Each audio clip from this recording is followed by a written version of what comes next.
having a few more tools in a few places where certain behaviors can be controlled is better. So as I'm reading it, there are some things that will have, I think, a positive effect in our community.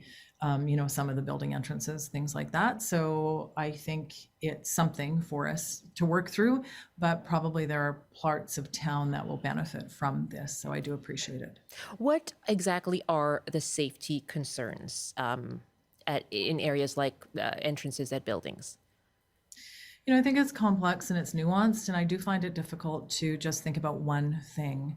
So we've heard much during this program, and I think it's criminal behavior. That's the thing that we want to control, that people who live and work downtown are experiencing some of the impacts of some of the people who are addicted.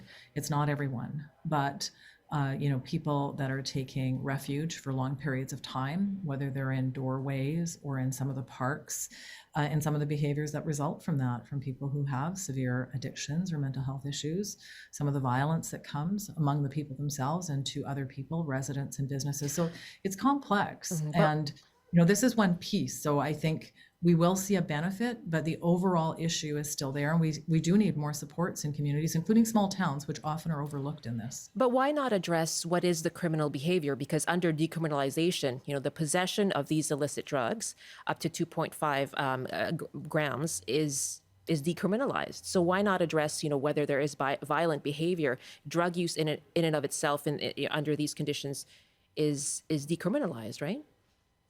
Yeah, I think that is the question. So I'll just speak about our community. So we do see, as a result of some of those who are addicted, increased theft, violence, and we are limited in resources. First of all, it's legal to use the drugs. So showing up, if there was violence reported, but there's not violence right now, there's nothing for the police to act on. People can't be charged, so they can't go through the court system. That's okay. But at the same time, there's nothing else. So we don't have in our community, enough supports for people who are addicted. So perhaps if they want somewhere else, there's no place to go.